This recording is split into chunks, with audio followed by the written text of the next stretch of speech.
ಇವತ್ತಿನ ದಿವಸ ಮಾಜಿ ಮುಖ್ಯಮಂತ್ರಿಗಳಾದ ಬಿ ಎಸ್ ಯಡಿಯೂರಪ್ಪನವರ ಪಿಟಿಷನ್ಸು ಭಾಳ ಅರ್ಜೆಂಟಲ್ಲಿ ಫೈಲ್ ಮಾಡಿರುವಂಥ ಪಿಟಿಷನ್ಸು ಕರ್ನಾಟಕ ಉಚ್ಚ ನ್ಯಾಯಾಲಯದ ಮುಂದೆ ಬಂದಿತ್ತು. ಅದರೊಳಗೆ ಪ್ರಮುಖ ಅಂಶಗಳೇನೆಂದರೆ, ಇದು ಸುಮಾರು 2-3 ತಿಂಗಳ ಹಳೆಯ ಕಂಪ್ಲೇಂಟ್. 2-3 ತಿಂಗಳಿಂದ ನಡೀತಿರುವಂಥ ಎಲ್ಲ ತನಿಖೆಯಲ್ಲಿ ಯಡಿಯೂರಪ್ಪನವರು ಹಾಜರಿದ್ದರು. ಯಾವಾಗ ಅವ್ರನ್ನ ಕರೆದಿದ್ರು, ಅವರು ಅಪಿಯರ್ ಆಗಿದ್ದರು. ಲಾಸ್ಟ್ ಟೈಮ್ ಒಂದೇ ಒಂದು ದಿವಸ ನೋಟಿಸ್ ಕೊಟ್ಟು ಅವ್ರನ್ನ ಕರೆದಿದ್ದರಿಂದ ಅವರು ಕಾರಣಾಂತರದಿಂದ ಡೆಲ್ಲಿಗೆ ಹೋಗಿರುವಂಥ ಸಂದರ್ಭ ಇದ್ದಿದ್ದರಿಂದ 17ನೇ ತಾರೀಕು ನಾನು ಖುದ್ದಾಗಿ ಬಂದು ಹಾಜರಾಗ್ತೀನಿ ಅಂತ ಹೇಳಿದರೂ ಕೂಡ ತನಿಖಾಧಿಕಾರಿಗಳು ಹಾಗೂ ಈಗಿನ ಇನ್ವೆಸ್ಟಿಗೇಟಿಂಗ್ ಏಜೆನ್ಸಿ ಕೋರ್ಟ್ಗೆ ಹೋಗಿ ವಾರೆಂಟ್ ತಗೊಳ್ಳುವಂಥ ಸನ್ನಿವೇಶ ಉದ್ಭವ ಆಯಿತು. ಈ ಸಹಕಾರ ಮಾಡುವಂಥ ಪ್ರಕ್ರಿಯೆ ಇದ್ದಾಗೂ ಕೂಡ ಇವರು ವಾರೆಂಟ್ ತೊಗೊತಾರೆ ಅಂದರೆ ಇದರ ಹಿಂದೆ ಏನೋ ಬೇರೆ ಇಂಟೆನ್ಷನ್ ಇರ್ಬೋದು ಅಂತ ಮೇಲ್ನೋಟಕ್ಕೆ ಕಾಣ್ತಾ ಇತ್ತು. ಅದರ ಹಿಂದೆ ರಾಜಕೀಯ ಇರ್ಬೋದು, ಮತ್ತೊಂದಿರ್ಬೋದು. ತನಿಖಾಧಿಕಾರಿಗಳು ಇಲ್ಲಿವರೆಗೂ ಇದು ಎಲ್ಲರ ಸ್ಟೇಟ್ಮೆಂಟನ್ನು ನೋಡಿ ಈ ಕೇಸು ರಿಪೋರ್ಟ್ ಹೋಗುವಂಥ ಕೇಸ್ ಇದ್ದರೂ ಕೂಡ ಅಚಾನಕ್ಕಾಗಿ ಇದು ವಾರೆಂಟ್ ಆಗಬೇಕು, ಇದರಲ್ಲಿ ನಾವು ಅವ್ರ ಕಸ್ಟಡಿ ತೊಗೋಬೇಕು ಅಂತ ಈ ಥರ ಎಲ್ಲ ಮಾಡಿದ್ರಿಂದ ನಾವು ಇವೆಲ್ಲ ಗ್ರೌಂಡ್ಸನ್ನು ಇಟ್ಕೊಂಡು ನಾವು ಹೈಕೋರ್ಟ್ ಮುಂದೆ ಹಾಜರಾದ್ವಿ. ಇವತ್ತು ಹೈಕೋರ್ಟ್ನವರು ಯಡಿಯೂರಪ್ಪನವರು ಮಾಜಿ ಮುಖ್ಯಮಂತ್ರಿಗಳಿದ್ದವರು, ಯಡಿಯೂರಪ್ಪನವರು ಇವರು ಕರೆದಾಗ ಸಹಕಾರ ಕೊಟ್ಟಿರುವಂಥವ್ರು. ಈ ಸತಿನೂ ಕೂಡ ಯಡಿಯೂರಪ್ಪನವರು 17ನೇ ತಾರೀಕು ನಾನು ಬರ್ತೀನಿ ಅಂತ ಹೇಳಿದ್ರು ಕೂಡ ಇವರು ವಾರೆಂಟ್ ತೊಗೊಂಡಿರೋದು ಇದು ಮೇಲ್ನೋಟಕ್ಕೆ ಸಮಂಜಸ ಅಲ್ಲ ಅಂತ ಮನಗಂಡ ಮಾನ್ಯ ಉಚ್ಚ ನ್ಯಾಯಾಲಯ ಯಡಿಯೂರಪ್ಪನವರ ಮೇಲೆ ಯಾವುದೇ ರೀತಿ ಅರೆಸ್ಟ್ ಆಗಲಿ, ಕೋರ್ಸಿವ್ ಸ್ಟೆಪ್ಸ್ ಆಗಲಿ. ನಡಿ ಈಗ ಶುರು ಮಾಡೋಣ.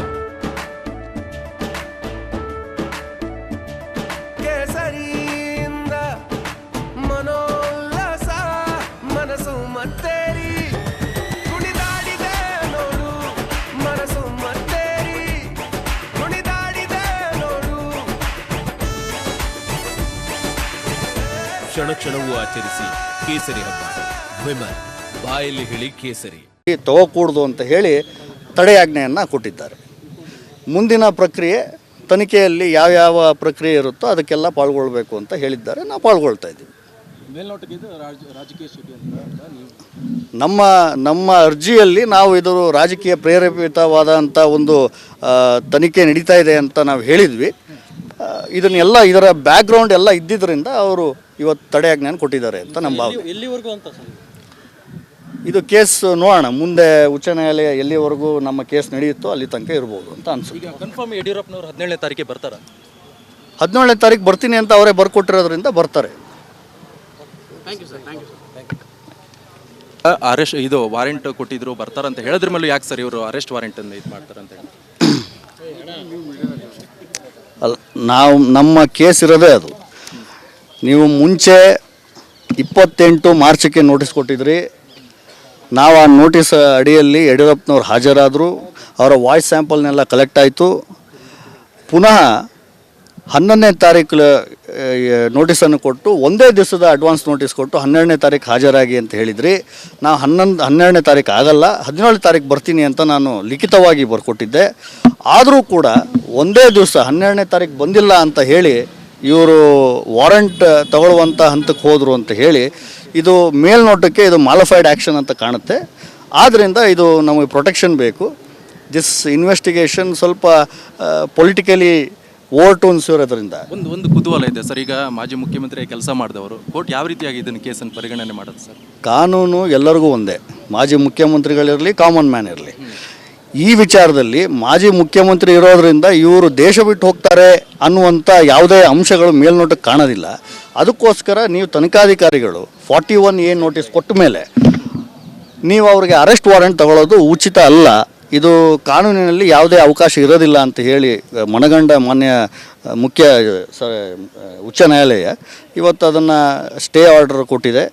ಇನ್ನು ಮುಂದೆ ಯಡಿಯೂರಪ್ಪನವ್ರು ಕೋಆಪ್ರೇಟ್ ಮಾಡ್ತಾರೆ.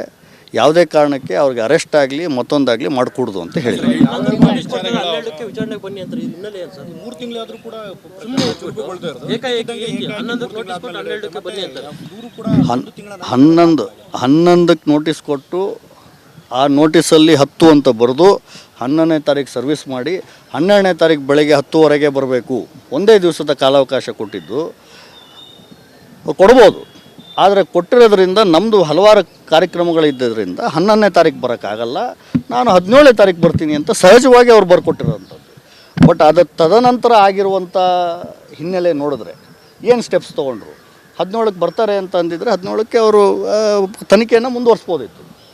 ಆದರೆ 12ನೇ ತಾರೀಕಿಗೆ ಕೋರ್ಟ್ಗೆ ಹೋಗಿ ಇವ್ರನ್ನ ನಾವು ಅರೆಸ್ಟ್ ಮಾಡಲೇಬೇಕು, ಯಾಕೆಂದರೆ ಅವರು ನೋಟಿಸನ್ನು ವೈಲೇಟ್ ಮಾಡಿದ್ದಾರೆ ಅಂತ ಹೇಳಿ ಈ ಗ್ರೌಂಡ್ ಮೇಲೆ ವಾರೆಂಟ್ ತೊಗೊಳ್ಳುವಂಥದ್ದು, ಅವ್ರು ಹುಡುಕೋದು, ಅವ್ರು ಶೋಧ ಮಾಡೋದು, ಅವ್ರನ್ನ ಅರೆಸ್ಟ್ ಮಾಡಲೇಬೇಕು ಅನ್ನೋದು, ಅದು ಯಾವ ಕೇಸ್ನಲ್ಲಿ 3 ತಿಂಗಳ ಹಳೆಯ ಕೇಸು.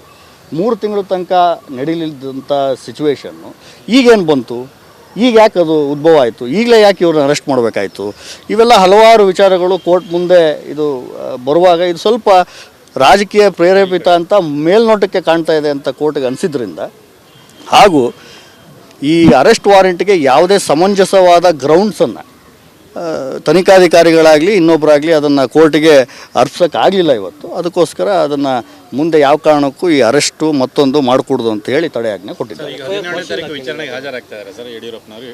17ನೇ ತಾರೀಕು ಬರ್ಕೊಟ್ಟಿರೋಂಗೆ ಯಡಿಯೂರಪ್ಪನವ್ರು ಹಾಜರಾಗ್ತಾರೆ ಅಂತ ನನ್ನ ಅಭಿಪ್ರಾಯ.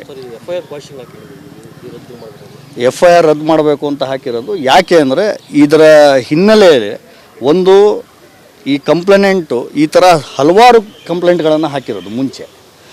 ಎರಡನೇದು ಆವಾಗಿನ ಈಗ ಹೋಮ್ ಮಿನಿಸ್ಟರ್ ಅವರೇ ಅದೊಂದು ಸ್ಟೇಟ್ಮೆಂಟ್ ಮಾಡಿದರು ಮುಂಚೆ ಈ ಕಂಪ್ಲೇಂಟ್ ಬಿದ್ದ ತಕ್ಷಣ ಸ್ವಲ್ಪ ಅವ್ರು ಮಾನಸಿಕವಾಗಿ ಈ ಸಮತೋಲನ ಇಲ್ಲ ಅಂತ ಕಾಣುತ್ತೆ ಅಂತ ಅವರೇ ಹೇಳಿದರು.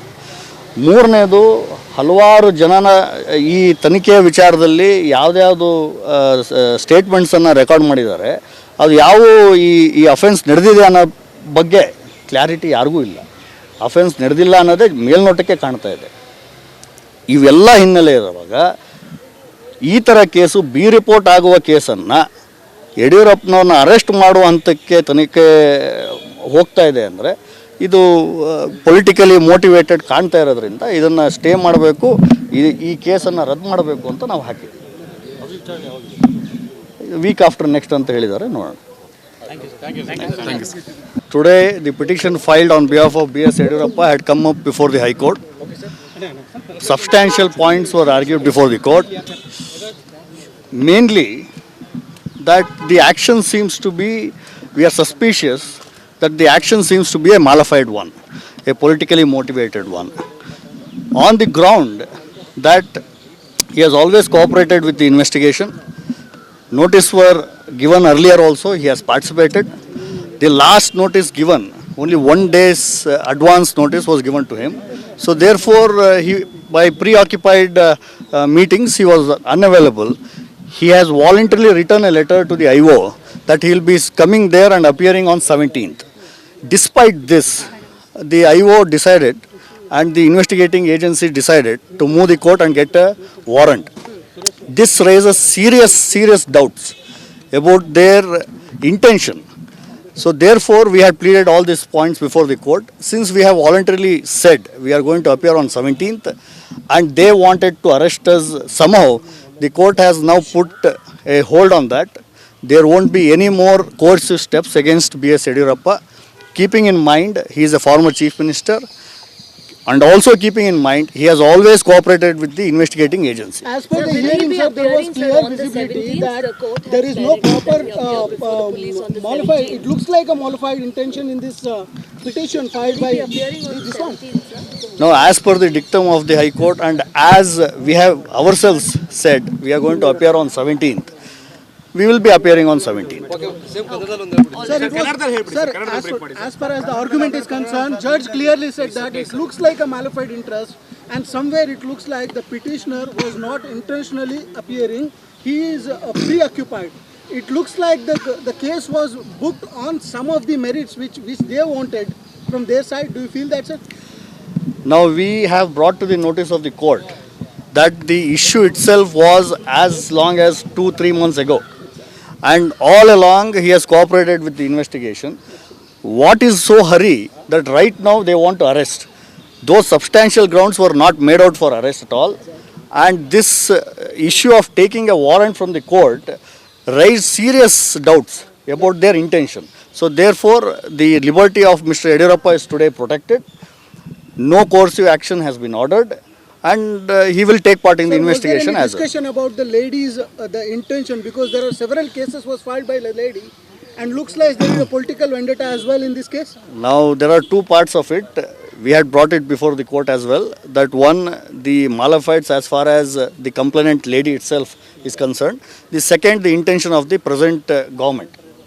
Both the things weighed in the mind of the court, and they have put on hold any coercive action.